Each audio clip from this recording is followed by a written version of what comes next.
Hello दोस्तों, जैसे कि आप लोग सब जानते हैं मेरा नाम पृथ्वीराज है और मैंने 2019 के SBI PO एग्जामिनेशन में क्वालिफाई किया है।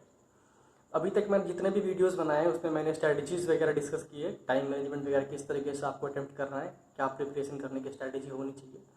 लेकिन ये जो वीडियो मैं बना रहा हूँ इसमें मैं खुद की सक्सेस स्टोरी को शेयर करना चाहता हूँ कि मेरे लाइफ में क्या क्या हिंड्रेंसेस आई थी, किस तरीके से मैंने स्ट्रगल किया।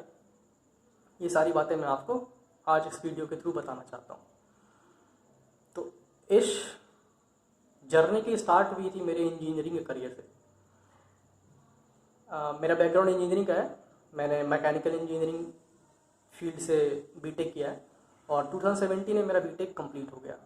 अब मैं था एक एवरेज स्टूडेंट और ऐसा कुछ मेरे अंदर क्वालिटी थी नहीं कि मैं गेट वगैरह क्वालिफाई कर सकूं। वही हुआ, गेट क्वालिफाई हुआ नहीं मुझसे और घर वाले भी उतने फाइनेंशियली स्ट्रॉन्ग थे नहीं कि मुझे गेट की कोचिंग करने के लिए बाहर दिल्ली वगैरह भेज सकते थे। तो एक हार्ड डिसीजन मुझे लेना पड़ा कि मुझे इंजीनियरिंग को ड्रॉप आउट करके किसी दूसरे फील्ड में ट्राई करना पड़ा। तो मैंने एक बैंकिंग करियर को चूज़ किया। बैंकिंग करियर को चूज़ करने के पीछे बस मेरा एक ही मोटो था कि इसमें सिलेक्शन बहुत जल्दी हो जाता है एंड मतलब अगर एग्ज़ाम ले रहे हैं तो एग्ज़ाम ले करके वो 5-6 महीने में आपको जो है ना ज्वाइनिंग दे देंगे। तो अब इंजीनियरिंग करके आए हैं तो एक प्रेशर हमारे ऊपर ये रहता था कि चलो बीटेक कर लिया, अब जॉब करना चाहिए, जॉब नहीं है तो एक एम्बेरसमेंट गिल्ट हमारे अंदर रहता था।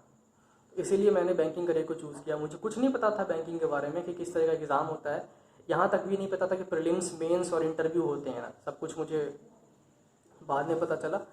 लेकिन ठीक है, मैंने ये इसको चूज़ इसीलिए किया था क्योंकि इसमें सिलेक्शन बहुत जल्दी होता है। फिर मैं अपने कॉलेज को छोड़ करके वापस पटना आ गया क्योंकि मैं बिहार से बिलोंग करता हूँ। तो पटना एक ऐसा जगह जहाँ पे आप इन सभी चीज़ों का प्रिपरेशन कर सकते हो। तो पटना करके मैंने सारा प्रिपरेशन स्टार्ट किया। तो मुझे पता चला कि बैंकिंग में रीजनिंग, मैथमेटिक्स, इंग्लिश और करंट अफेयर्स होता है, जिसमें से करंट अफेयर्स तो कभी पढ़ा नहीं था मैं क्योंकि इंजीनियरिंग बैकग्राउंड से था तो कभी करंट अफेयर्स से कोई कनेक्शन था नहीं। इंग्लिश मेरी थोड़ी वीक थी, थोड़ी क्या बहुत वीक थी। मैथ्स आते थे, रीजनिंग भी उतना अच्छे से नहीं आता था, कुछ कुछ चीज़ें आती थी, कुछ कुछ चीज़ें नहीं आती थी। तो मतलब बस एक मैथमेटिक्स में मैं थोड़ा मोड़ा कॉन्फिडेंस के साथ बोल सकता था कि हाँ थोड़ा मोड़ा मुझे आता है और तीनों के तीनों सब्जेक्ट्स मेरे ऑलमोस्ट वीक थे। तो ये मेरे लिए टोटली नया था, लेकिन फिर भी मेरे पास कोई ऑप्शन नहीं था तो मैं बोला चलो ट्राई करते हैं, इसको प्रिपरेशन करना स्टार्ट करते हैं। तो मुझे इतना भरोसा था कि मैं करंट अफेयर्स और रीजनिंग को सही कर लूँगा। लेकिन इंग्लिश मेरा बहुत ज़्यादा वीक था। इंग्लिश में मुझे बहुत ही डर लगता था एक समय में। तो मैंने क्या किया कि जो भी समय मैं रीजनिंग, करंट अफेयर्स, मैथमेटिक्स पे देता था, जितना समय, उससे या फिर उससे ज़्यादा समय में जो है इंग्लिश पे अकेले ही देना स्टार्ट किया। इंग्लिश में मैंने बहुत ज़्यादा वर्कआउट किया, बहुत नए नए तरीके की स्ट्रैटेजी अपनाए, तब जा करके मेरा इंग्लिश ठीक हुआ। तो एक चीज़ मैं और भी किया था कि मैंने एग्ज़ाम देना मैं शुरू से स्टार्ट कर दिया था। मेरा प्रिपरेशन होता था या फिर नहीं था, उससे मुझे फ़र्क नहीं पड़ता था क्योंकि एक अंदर एक कीड़ा था कि जल्दी से जल्दी जॉब लेना है। तो ये जो कीड़ा जो है ना मुझे हमेशा प्रवोक करते रहता था कि नहीं, तुम जितने भी एग्ज़ाम्स आते हैं किसी को छोड़ो मत, किसी भी एग्ज़ाम में तुम्हारा सिलेक्शन हो जाए तो वो बढ़िया है। तो मैंने सबसे पहले एक एग्ज़ाम दिया था फेडरल बैंक का। अब ऑब्वियसली अब आप प्रिपरेशन, अभी आपको कुछ बैंकिंग के बारे में पता नहीं है और आप डायरेक्ट जा करके एग्ज़ाम में बैठोगे तो क्या हालत होगी आप सोच सकते हो। बस वही हालत हुई मेरी भी एकदम। मार्क्स तो पता ही नहीं चला कितना है, लेकिन वो जब पेपर आप अटेम्प्ट करते तो समझ में खुद आ जाता है कि आपको कितना मार्क्स आने वाला है। तो पहला एग्ज़ाम का शुरुआत मेरा फेडरल बैंक से हुआ। उसके बाद मैंने जितने भी एग्ज़ाम्स आते चले गए, प्राइवेट बैंक को, गवर्नमेंट बैंक को, सब कुछ मैं भरता चला गया। फिर सबके जैसे मेरी भी एक सोच थी, मैंने भी भीड़ से सुना था कि हाँ भाई IBPS PO और SBI PO हमारे जो है सबसे अच्छे एग्ज़ाम्स होते हैं। तो कुछ हमारा भी वैसा सोच था कि हाँ चलो IBPS PO कम से कम अच्छा करना है और SBI PO भी अच्छा करना है। SBI तो एक ड्रीम जॉब होता था लोगों का। मैं तो बोलता था ऐसा कि चलो IBPS निकल जाए वही काफ़ी है, SBI में पता नहीं होगा कि नहीं होगा। तो ऐसे ही बहुत सारे एग्ज़ाम्स दिए, प्रिपरेशन चलता रहा। आया IBPS PO 17 का पेपर। IBPS PO 17 का पेपर मैंने दिया। प्रीलिम्स में मार्क्स आए मात्र 32 और 32 मार्क्स तो प्रीलिम्स में आया, उसमें से भी इंग्लिश में मार्क्स आए मात्र 1.5, ओनली 1.5 मार्क्स इंग्लिश में। फिर मैं खुद से ही बोला कि यार जिस तरीके से तुम्हारा इंग्लिश में मार्क्स आ रहा है, इस तरीके से तुम्हारा 5-6 साल में भी तुम्हारा बैंकिंग एग्जाम क्लियर नहीं होगा। तो फिर मैं बोला ठीक है, अगर 1.5 मार्क्स आ रहे हैं तो क्या क्या दिक्कतें हैं। मैंने सारी दिक्कतों को एक साथ नोट डाउन किया और धीरे धीरे कोशिश करने शुरू कर दी कि सबको स्ट्रॉन्ग करना स्टार्ट कर दें। तो फिर इंग्लिश के ऊपर और अच्छा वर्क करना स्टार्ट कर दिया मैंने। रीजनिंग के ऊपर, करंट अफेयर्स के ऊपर वर्क करना, वर्क तो चल ही रहा था। मैथमेटिक्स था थोड़ा सा फैमिलियर था तो ठीक है, चलो मैथमेटिक्स थोड़ा कम भी काम करते थे तो चलता था। तो वैसे फिर सारा एग्ज़ाम मैं देते चला गया। लेकिन क्या होता है ना कि आप जब सब कुछ आपके लाइफ में ठीक चल रहा होता है तो कुछ ना कुछ हिंड्रेंसेस आते हैं। तो मेरे लाइफ में भी वैसा हिंड्रेंस आया एक टाइम पे कि फाइनेंशियली बहुत ज़्यादा प्रॉब्लम होना शुरू हो गया और घर वाले एफर्ट नहीं कर पा रहे थे, क्योंकि हम लोग सारे जितने भी भाई बहन लोग थे हम लोग सबके सब बाहर पढ़ रहे थे। तो और ये पॉसिबल नहीं था घर वालों के लिए कि सबके लिए पैसे अफोर्ड कर पाएँ, क्योंकि मेरे घर वाले मिडिल क्लास है, कुछ बड़ा जॉब नहीं घर वालों के। मम्मी आंगनवाड़ी में टीचर है और फादर बिजनेसमैन थे, दुकान था हमारा। तो इससे हमारा काम चलने वाला था नहीं, क्योंकि हम लोग 4 भाई बहन थे। और ये जो कंडीशन हो गया हमारा, तो हमारे लिए बहुत ही टफ डिसीजन लेना हो। घर वाले ने बोल दिया कि नहीं, अब पॉसिबल नहीं है पैसे वैसे का, तो वापस आना पड़ेगा आप लोगों को। ये जो कंडीशन था हमारा यहाँ पे, इस कंडीशन में ऑलमोस्ट लोग टूट जाते हैं कि अब क्या करें। घर वाले भी कुछ हेल्प नहीं कर सकते और हम कुछ करते नहीं हैं। तो इसमें क्या होता है, डिप्रेशन लेवल आपका और ज़्यादा बढ़ जाता है। तो मैंने एक इनिशिएटिव लिया कि नहीं, घर तो वापस मैं नहीं जाऊंगा, मैं ट्यूशन्स पढ़ाऊंगा। तो मैं ट्यूशन्स पढ़ाना शुरू कर दिया। अब क्या करता था, मैं ट्यूशन्स भी खुद पढ़ाता था, पढ़ता भी था, खुद के लिए खाना भी बनाता था। तो ये माहौल हो गया था। और एक समय ऐसा आ गया था कि मैं 6 से 7 घंटे ट्यूशन्स पढ़ाता था।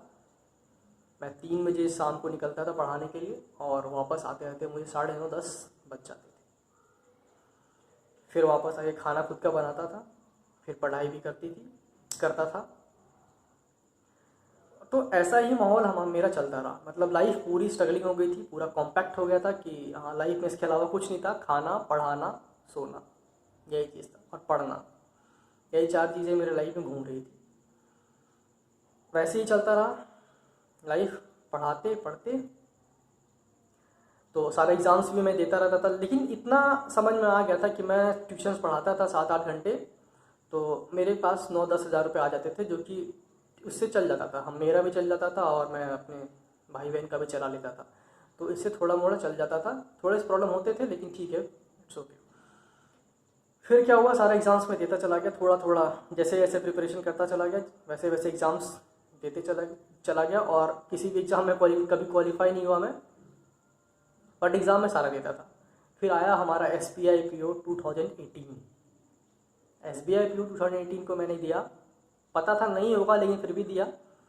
और होपफुली क्या हुआ उसमें कि प्रीलिम्स एग्ज़ाम में मेरा सिलेक्शन 1.5 मार्क्स से नहीं हुआ। तो ऑलमोस्ट मुझे याद नहीं है, 52-53 मार्क्स के करीब मेरे मार्क्स आए हुए थे और शायद कट ऑफ 54 पॉइंट समथिंग था। तो इसमें क्या हुआ ना कि थोड़ा तो मुझे डिप्रेशन हुआ, लेकिन मुझे खुशी बहुत ज़्यादा हुई। खुशी इस नाम से मुझे हुई कि मैं इस लायक भी नहीं था कि मैं प्रीलिम्स में इतने मार्क्स ला पाऊँ। तो मुझे बस इस नाम की खुशी थी कि मेरा लेवल बढ़ गया है, मतलब अब मैं एग्ज़ाम में मार्क्स वगैरह ला सकता हूँ। तो ये मेरे को एक मोटिवेशन मिल गया, चलो ठीक है, स्टेट बैंक ऑफ इंडिया में इस बार नहीं हुआ तो आगे जितने भी एग्ज़ाम, क्योंकि कभी मैं सोचा नहीं था कि स्टेट बैंक ऑफ इंडिया में निकाल पाऊँगा। तो मैं ये सोच के रखा था कि चलो ये सबसे हार्ड एग्ज़ाम होता है, तो इसके बाद इसके नीचे जो भी एग्ज़ाम्स होते हैं उसमें मैं शायद निकाल लूँ। लेकिन वैसा फिर भी कुछ नहीं हुआ। मैंने फिर से सारे एग्ज़ाम्स देते चले गए और सारे एग्ज़ाम में डिस्क्वालीफाई होता चला गया। फिर से आया हमारा IBPS PO का 2018 वाला एग्ज़ाम, और उस एग्ज़ाम में मेरा सिलेक्शन हो गया प्रीलिम्स में। बहुत खुश, प्रीलिम्स में सिलेक्शन हो गया मेरा, तो क्या रे, पहला एग्ज़ाम क्वालिफाई कर लिया, एकदम खुशी वाला माहौल हो गया मेरे लिए। क्या रे, प्रीलिम्स क्वालिफाई कर लिया, बहुत बड़ी बात है। आज तक कभी लाइफ में कोई एग्ज़ाम क्वालिफाई नहीं किया और इसमें प्रीलिम्स में मैंने क्वालिफाई कर लिया। तो ऐसा कुछ हुआ। लेकिन वही है, आप प्रीलिम्स क्वालिफाई कर लिए, मेंस के लिए बस 18 दिन बचते हैं।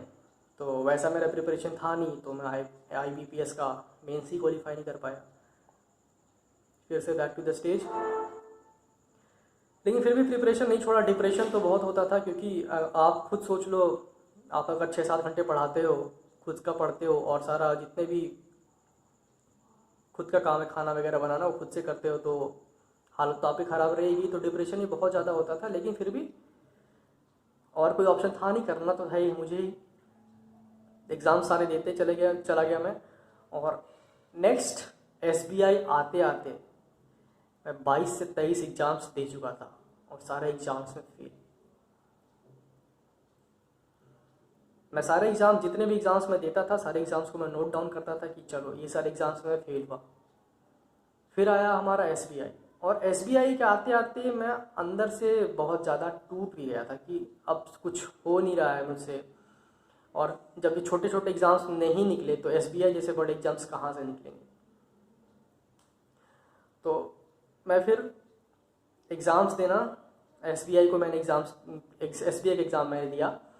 और लकीली क्या हो गया, मेरा SBI का प्रीलिम्स क्वालिफाई हो गया। SBI का प्रीलिम्स क्वालिफाई हो गया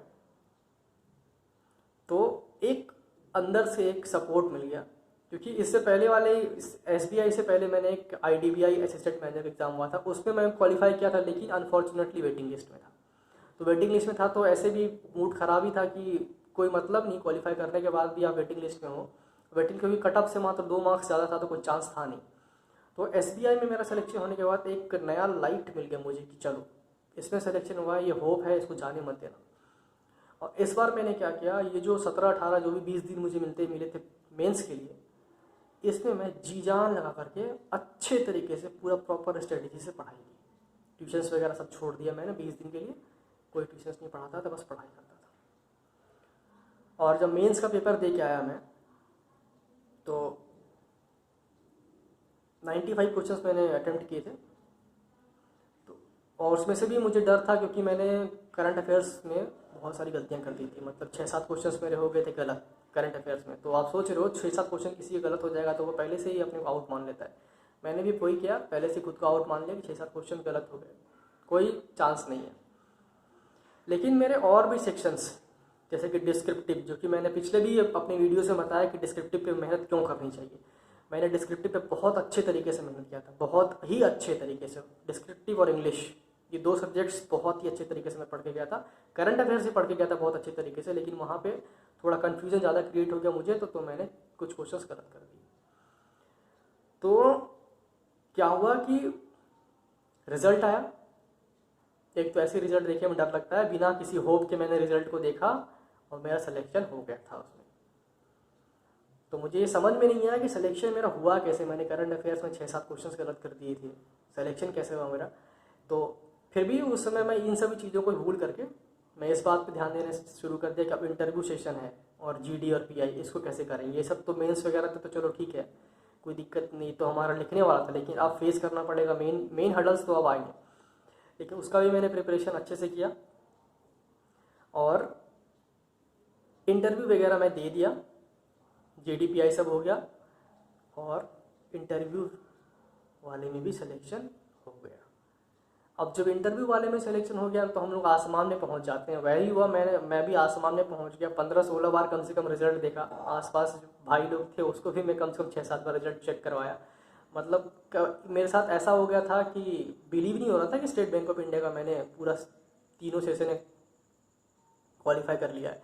तो मैं कम से कम 1 सप्ताह तक रिजल्ट देखता था, मैं रोज़ देखता था रिजल्ट की सही में सिलेक्शन हुआ है या फिर नहीं, झूठ तो नहीं था, फेक तो नहीं था। इस तरीके का माहौल हो गया था मेरे साथ। तो आप सोचो कि मेरे लाइफ में जो भी मुझे चाहिए था, इस तीनों फेज को निकालने के बाद मेरे लाइफ में मुझे मिल चुका था। हर किसी के लाइफ में मिल जाता है। मैं बहुत ही ज़्यादा खुश था, बहुत ही ज़्यादा शांत हो चुका था, पीसफुल माइंड हो चुका था। मेरे माइंड में कुछ नहीं चलता था कि नहीं अब कोई प्रॉब्लम नहीं होगा, मेरे सारे प्रॉब्लम्स ख़त्म हो गए। लेकिन मेरे प्रॉब्लम की शुरुआत ही यहीं से होती है। अभी तक जो भी प्रॉब्लम था उसको मैं बहुत ही अच्छे से कर पाया था, लेकिन इसके बाद जो प्रॉब्लम शुरू हुआ था, वो कुछ ऐसा था जिसमें मैं कुछ नहीं कर सकता, बस वेट कर सकता था। बताता हूँ मैं आपको क्या प्रॉब्लम शुरू हुआ। फिर हमारा डेट आया मेडिकल और डॉक्यूमेंट वेरिफिकेशन का। तो अब डॉक्यूमेंट वेरिफिकेशन जितने भी डॉक्यूमेंट्स उन्होंने बताया था, मैंने सारे के सारे डॉक्यूमेंट्स लेके मैं वहाँ पहुँच गया आराम से। मैं एक अलग वीडियो बनाऊंगा जिसमें कि मैं बता दूंगा कि कितने कौन कौन से डॉक्यूमेंट्स वगैरह लेके जाने हैं।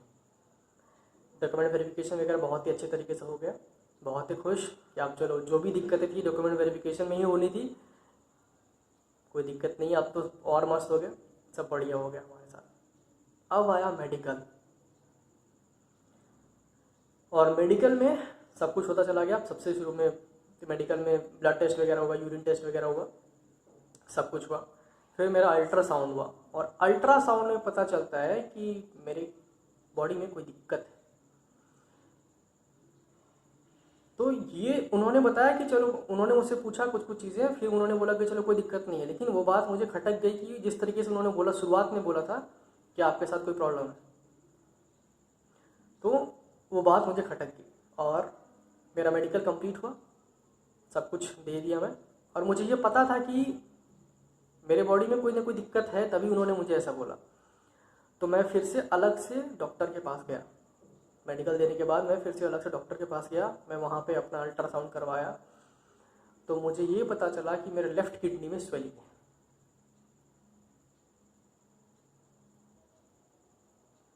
और इसके लिए मुझे सर्जरी कराने की ज़रूरत है। सोचो, जितना भी मेरे अंदर हैप्पीनेस था, वो सारा का सारा हैप्पीनेस 1 मिनट में ख़त्म हो गया। और टाइम भी उतना था नहीं, और मुझे ये पता था कि जब डॉक्टर ने मुझे ऐसा बोला है तो मुझे री मेडिकल के लिए फिर से कॉल आएगा ही। तो उसके लिए मैं प्रिपेयर था। उसके बाद से मेरे लाइफ में कुछ ऐसा होने लग गया कि बिल्कुल कुछ करने का मन नहीं करता था, बस हर रोज़ डॉक्टर के पास जाना होता था। तो फिर बहुत सारे टेस्ट वगैरह हो गए, लगभग 10 दिन तक मेरा टेस्ट चलता रहा। जितने सारे टेस्ट बताए मैंने किया, सारा रिपोर्ट पहुंचाया। तो फिर मुझे SBI से भी कॉल आ गया, एज एक्सपेक्टेड कि कॉल आएगा ही कि आपके साथ ऐसा दिक्कत है। मतलब 144 बच्चों में से 7 लोगों के साथ प्रॉब्लम थी, और मेरा वाला प्रॉब्लम सबसे वर्स्ट था, क्योंकि और सब जितने भी और लोग थे, किसी को स्टोन हो गया, किसी को कुछ हो गया, तो वो सब माइनर सा था। और मेरा वाला प्रॉब्लम क्या था, बहुत ज़्यादा वर्स्ट था, क्योंकि मुझे प्रॉपर सर्जरी की ज़रूरत थी। और वो टाइम था, फ़ोन किया था उन्होंने मुझे 6 दिसंबर को, और ज्वाइनिंग थी मेरी 6 जनवरी को, 1 महीने का टाइम। और उन्होंने मुझे बोला था कि 20 से 22 दिसंबर तक आप रीमेडिकल, आप सर्जरी वगैरह करा करके दोबारा रिपोर्ट कीजिए। तो वो बोलते हैं ना कि जब आपके साथ ऐसा कुछ हो जाता है कि लाइफ पूरी सुन्न हो जाती है, क्या डिसीजन है। लेकिन मेरे दिमाग में उस समय सर्जरी नहीं घूम रहा था, मेरे दिमाग में उसमें ये घूम रहा था कि मुझे ज्वाइनिंग करना है। एनी हाउ, डॉक्टर के पास गया, डॉक्टर को मैंने बोला सर आप सर्जरी करो जितनी जल्दी हो सके। डॉक्टर ने मुझे सर्जरी का डेट दे दिया 12 दिसंबर। सारा टेस्ट वगैरह करवा लिया, मैं सब कुछ करवा लिया, और 12 दिसंबर को एक मेजर ऑपरेशन हुआ, और मुझे बेड रेस्ट पे भेज दिया गया। मैं 8 दिन तक हॉस्पिटल में रहा, और मेरे दिमाग में मेरा एक मेजर ऑपरेशन हुआ। सोच रहे हो किसी का अगर मेजर ऑपरेशन होता है तो उसके साथ क्या बीतती होगी, लेकिन मेरे दिमाग में बस यही था कि आप मेरा कितना जल्दी मैं यहाँ से रिकवर हूँ और जाकर के रीमेडिकल दूँ। मतलब मुझे 22 बॉटल स्लाइन चढ़ाया गया था उस टाइम पे। सोच रहे हो 22 बॉटल स्लाइन चढ़ाया गया था मुझे उस टाइम पे। तो ये मेरी लाइफ में एक ऐसा माहौल हो गया था कि इससे ज़्यादा वर्स्ट तो और कुछ हो नहीं सकता। मेरे पास सब कुछ रहते हुए भी आज मैं इतना स्ट्रगल कर रहा हूँ, लेकिन फिर भी मैं हार नहीं माना कि चलो ठीक है, कोई बात नहीं, लाइफ का ही पार्ट है, ये सीखना चाहिए इसे। 8वां दिन उसने मुझे डिस्चार्ज नहीं किया, वो मैं खुद डिस्चार्ज हुआ 8 दिन के बाद, और 12 से 8 दिन 20 और 21 से 22 तारीख को मैं जाकर के दोबारा मेडिकल दिया। तो डॉक्टर जो वहाँ थे मेडिकल के लिए, जो भी वहाँ पे थे स्टाफ, उन्होंने बस मुझसे ये पूछा कि कल तुम डिस्चार्ज हुए, आज तुम मेडिकल देने के लिए आ गए। तो फिर मैंने उनको बताया यस सर ये ज़रूरी है, तो मैं उनको मेडिकल दिया, वहाँ पे मेडिकल दिया, और फिर वेट करने लग गया कि री मेडिकल के बाद क्या डिसीजन होता है, क्या अभी भी मैं ठीक हूँ या फिर नहीं। तो रोज़ वो जो था 22 से लेकर के जो 6 जनवरी तक का समय था, वो ऐसा कट रहा था जैसे सालों साल कट रहे हो। एक एक घंटा कटना मुश्किल हो जाता था। मैं हर आधे घंटे 1 घंटे में मेल चेक करता था कि ये मेल आया कि नहीं मुझे SBI की तरफ से कि हाँ आपको सिलेक्शन ज्वाइन हो गया, क्योंकि मैं जिस कंडीशन में था उस टाइम पे सब किसी के मेल आ गए, हर किसी के मेल आ गए थे, हर किन्हीं का ट्रेनिंग सेंटर अलॉट हो गया था, बस मैं ही था जिसका ट्रेनिंग सेंटर नहीं मिला था। हर रोज़ वेट करते करते करते करते 4 तारीख को मुझे मेल आया कि आपको भी ट्रेनिंग सेंटर अलॉट हो गया है और आप सेलेक्टेड हो और आपकी ट्रेनिंग 6 जनवरी से शुरू होगी। वो जो मेल मुझे आया उसके बाद ऐसा लग रहा था कि मेरे अंदर एक नया एनर्जी आ गया है और खुद में मैं प्राउड फील कर रहा था कि इस चैलेंज को, इस मिशन को मैंने अपने दम पे जीता है। क्योंकि ऐसा माहौल था कि उन्होंने मुझसे ये बताया था कि आप सर्जरी करा लो, अगर नहीं होता है तो आप 3 महीने का एक्सटेंशन ले लो। और वो 3 महीने का एक्सटेंशन मैं लेना चाहता नहीं था, क्योंकि वो जब ये समय नहीं कट रहा था तो वो 3 महीना कहाँ से कटता। तो मैं बोला नहीं, मैं सर्जरी करा के ही वापस आऊँगा। और इतने कम टाइम में मैंने सब कुछ किया। तो वो मेरे लिए वो प्राउड मोमेंट था मेरे लिए। मैं हर रोज़ इस बात को सोचता था, खुद पे ही प्राउड करता था, क्योंकि ये एक्चुअली में इतना स्ट्रगलिंग था मेरे लिए कि मुझे दिन काटना बहुत ही मुश्किल हो गया था मेरे लिए। तो फिर 6 जनवरी को मेरी ज्वाइनिंग हुई। अब फाइनली सेलेक्टेड हो गया मैं, हर चीज़ सही से चलता रहा। और डॉक्टर ने भी मुझे बताया कि ठीक है आप आराम से करना कोई भी चीज़ें, वैसा कुछ हैवी चीज़ें नहीं करना जिससे कि दिक्कत होगी। तो मेडिकेशन वगैरह चलता रहा मेरा। लेकिन एक जो सुकून होता है, जो हैप्पीनेस होती है, वो मुझे मिल चुकी थी। क्योंकि जिस चीज़ के लिए मैं मेहनत कर रहा था और जितने भी हिंड्रेंसेस आए, वो हर एक एक हिंड्रेंसेस को पार करके मैंने अपने मुकाम को पाया। तो मैं आप लोगों से बस यही कहता हूँ कि लाइफ में अप्स डाउन्स हमेशा आते रहेंगे। तो इसका मतलब ये नहीं कि आपको कहीं पर रुक जाना है, क्योंकि कोई भी चीज़ें परमानेंटली नहीं होती, वो कुछ थोड़े समय के लिए आती है और वो भी पास हो जाएगी। तो खुद को स्टैंड करिए, लड़िए और खुद के लिए जीतिए। Okay, thank you.